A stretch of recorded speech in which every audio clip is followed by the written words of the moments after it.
Let me read to you a passage from the 9th chapter of St. Mark's Gospel, verses 2 to 10. It's the Gospel for the Feast of the Transfiguration of the Lord, Year B. St. Mark writes, "After 6 days, Jesus took Peter, James and John and led them up a high mountain apart by themselves. And he was transfigured before them, and his clothes became dazzling white, such as no fuller on earth could bleach them. Then Elijah appeared to them along with Moses, and they were conversing with Jesus. Then Peter said to Jesus in reply, 'Rabbi, it is good that we are here. Let us make 3 tents, one for you, one for Moses, and one for Elijah.' He hardly knew what to say. They were so terrified. Then a cloud came, casting a shadow over them. Then from the cloud came a voice, 'This is my beloved Son. Listen to him.' Suddenly, looking around, they no longer saw anyone but Jesus alone with them. As they were coming down from the mountain, he charged them not to relate what they had seen to anyone, except when the Son of Man had risen from the dead. So they kept the matter to themselves, questioning what rising from the dead meant." That's from Mark chapter 9, verse 2 to 10. What does it suggest to us? Well, the basic issue for every living person is life. How to live fully, correctly, happily. Life is what we seek, and the greatest natural disaster is when life is lost. Our Lord said once that he had come that we might have life and have it to the full. This life to the full is a share in his own divine life, which was manifested in glory in the event of the gospel scene I've just read, the Transfiguration.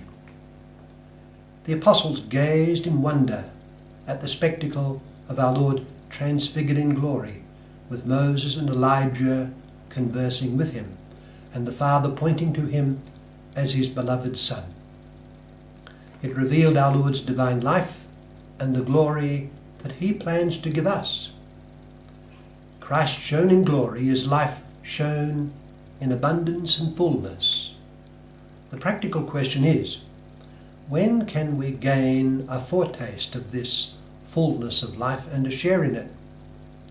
When are we so united with Jesus that we can share his life and gain the graces necessary to advance on the path to the glory he revealed at his transfiguration?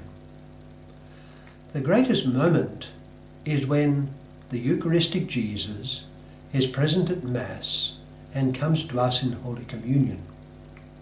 The Eucharist is our pledge of glory. Sometime before the Transfiguration, our Lord pointed to himself as the food of life.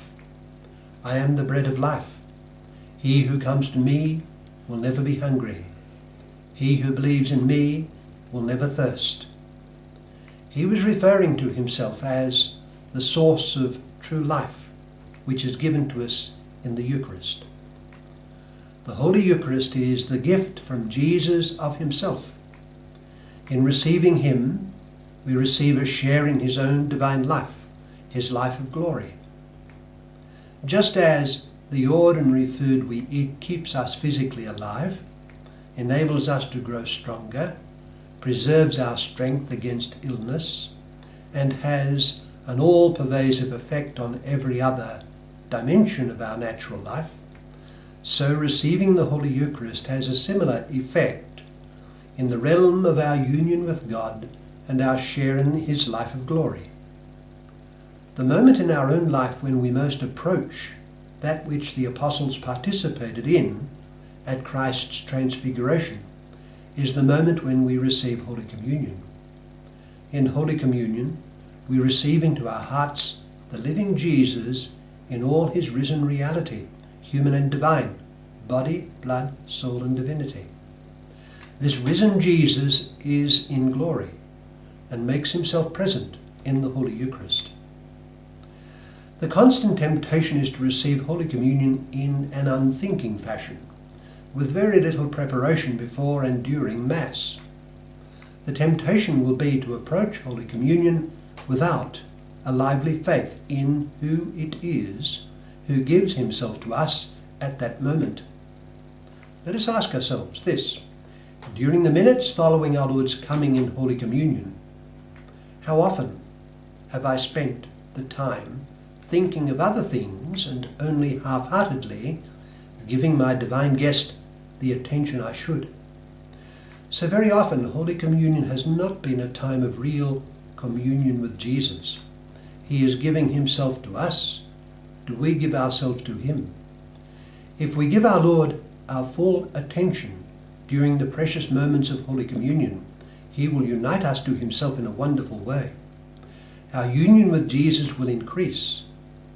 If our ambition in life is to be united to Jesus and to grow in this union with Jesus, and this should be the supreme ambition of each one of us, then Holy Mass and the moment of Holy Communion is the supreme opportunity for this to happen.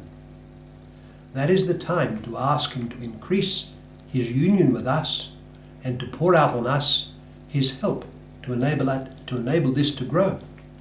Furthermore, inasmuch as Jesus came to take away the sin of the world, our Lord's coming in Holy Communion will contribute to the cleansing from our souls of venial sin and its bad effects.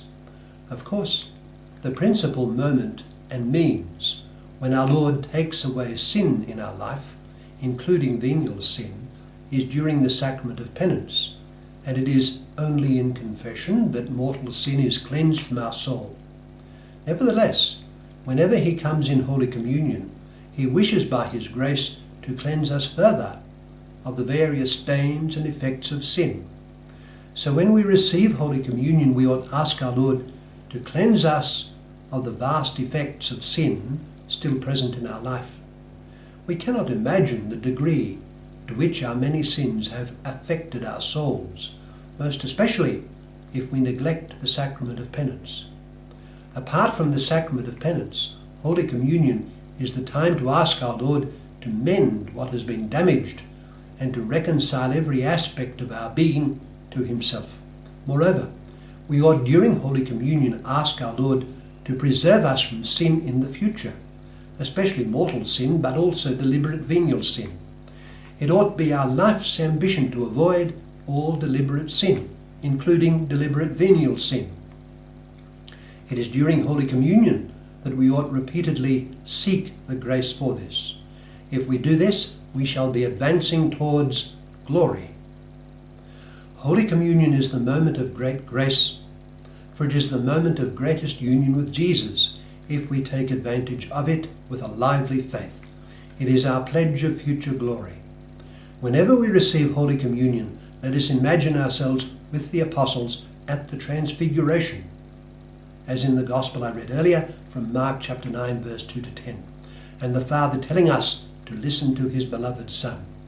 Let us never take Holy Communion for granted, but regard it as the great moment of life, so full of opportunities for our sanctification and for our future with Jesus in glory.